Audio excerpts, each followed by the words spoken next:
What's up, guys? How's it going? Welcome back to another unboxing showcase review. So we finally have the final figure from this wave that I have hunted down for at Target.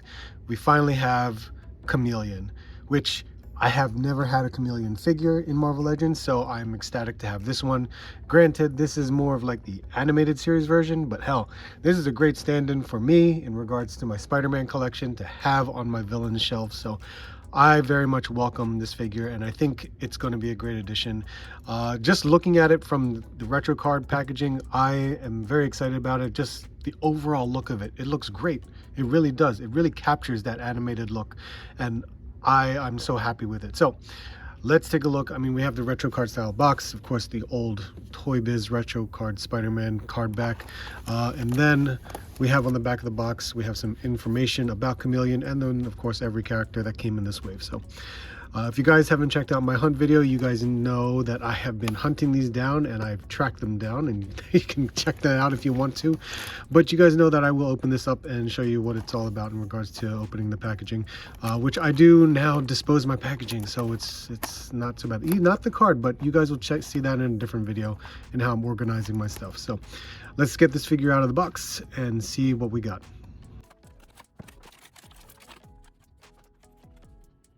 All right, guys, there you have it. There is Chameleon out of the packaging.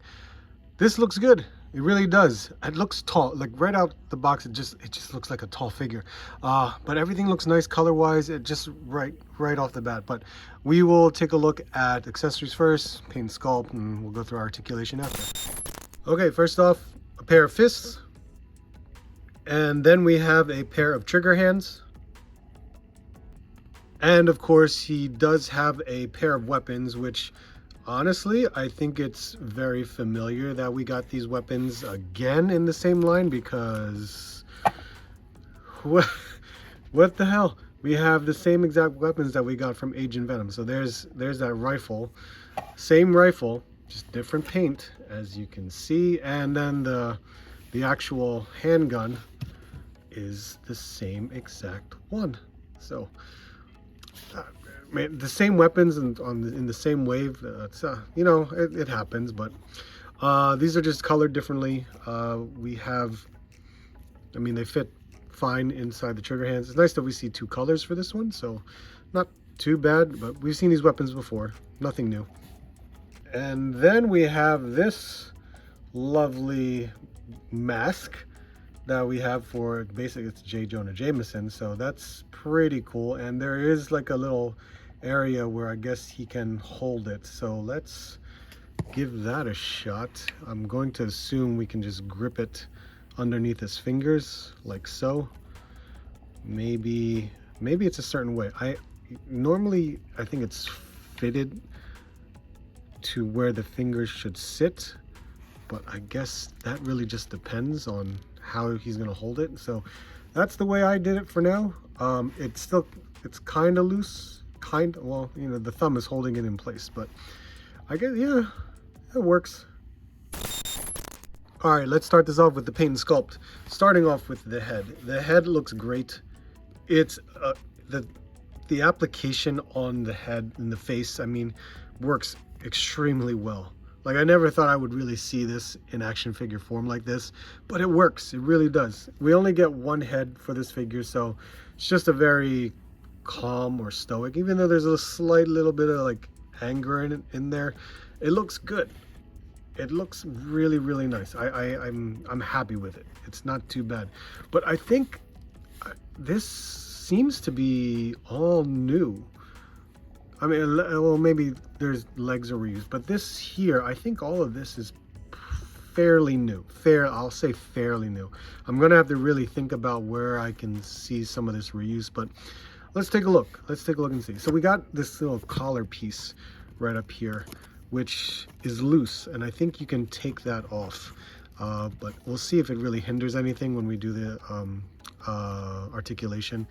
We have this whole bandolier strap over here that's attached to the belt, which the belt is above the waist cut, so I don't see any real issues here. The real issues right now I just see are some areas of paint. So we'll get to that. The sculpt though, I mean, it looks good. It's got this like bodysuit that seems to fairly work for this character because of the animation, so that's not too bad. There is a lot of these weird cuts that just look terrible, like when they nipped off the plastic, it just leaves behind that residue. So for example here, see this piece, like it looks like it wasn't cut properly. Even here in the joint on the elbows, there's that and that. Where did I see it also? I thought I saw it again. Yeah, so some same thing with the elbow in the seams area. It's weird. It's really weird. And here, I mean, at least the paint is all, it's because I'm assuming it's just all the one color plastic, so there's really no paint, I should say.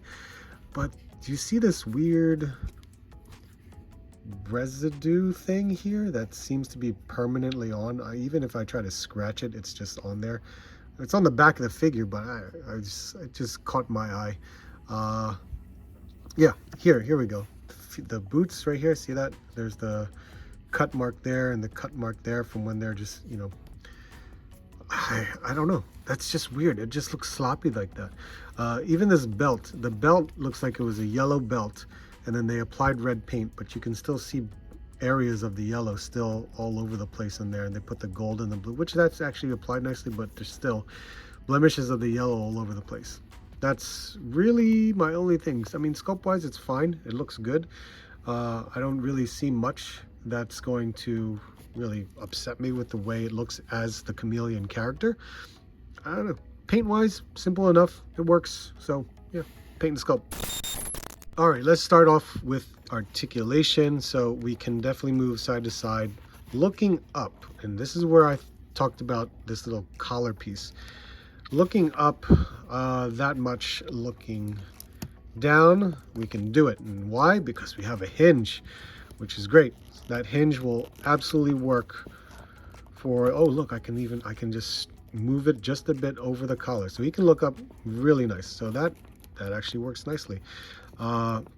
The arms, so I kind of did something where I untucked this because I thought it was stuck, and now I regret it because look at this side where it's tucked in. So I feel like I got to just tuck this back inside the joint area, because I think that's how it's supposed to be.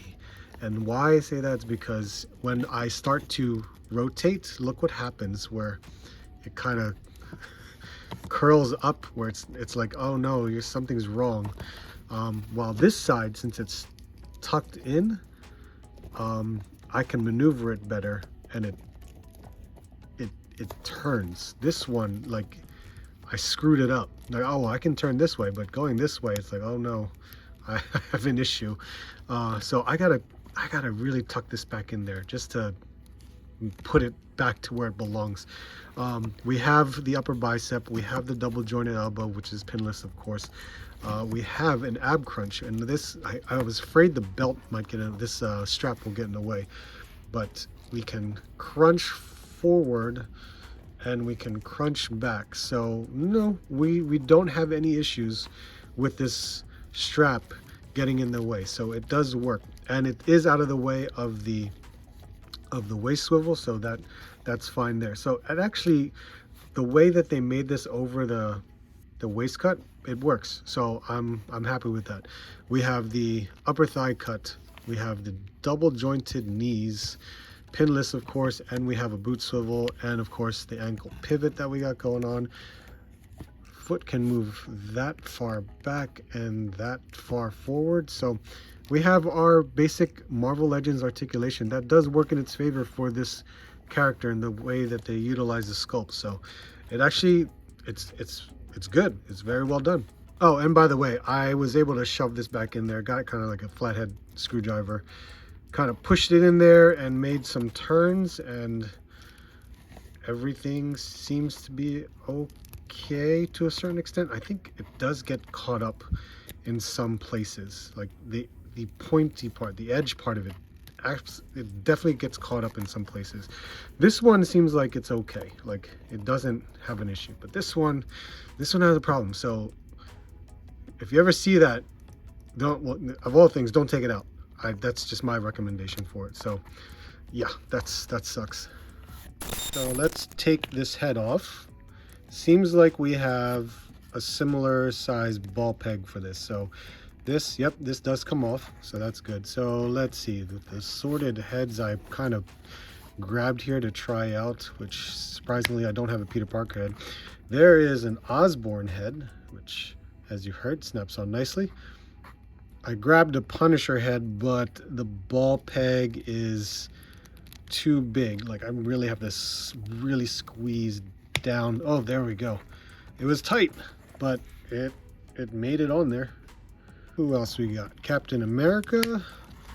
That fit on there. It's kind of weird, kind of no neck. Now, should I have put this back on? I don't know. Should I have put this back? Maybe this is gonna hinder some heads, because the yeah, that's really up there. So, well, hey, the ball peg fits. Got a Reed Richards head, but that looks too small for this body. Nick Fury, that works. And there's a Victor Von Doom head, which, I mean, it fits, it works, it's nice. I think maybe without the collar for everything, that would have been better, because it just looks like he has no neck. But take that off. I mean, that definitely looks better. I mean, the size of the head, I mean, they're all pretty much the same. So I wish I had a Peter Parker head, but I cannot find it for the life of me.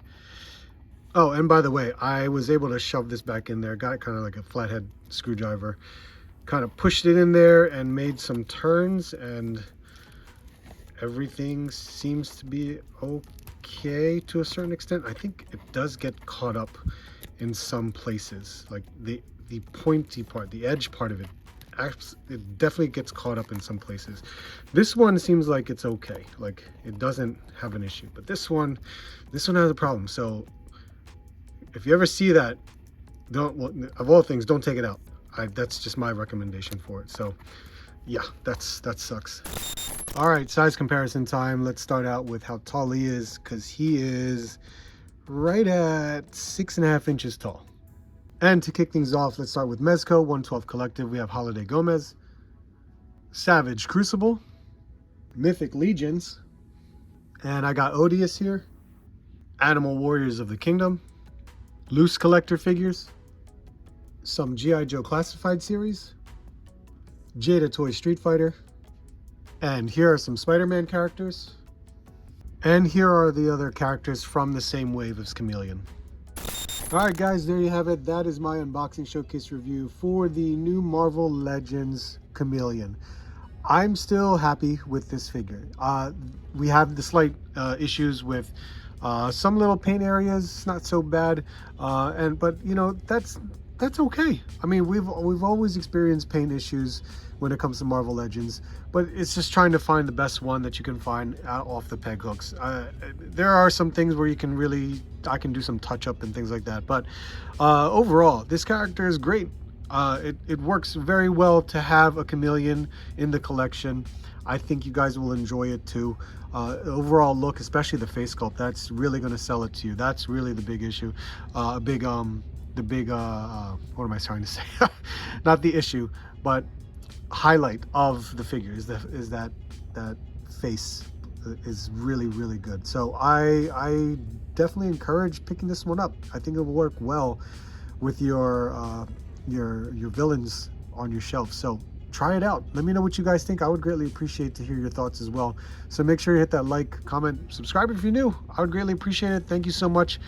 Hope to see you guys soon, and hope to see you on the next hunt.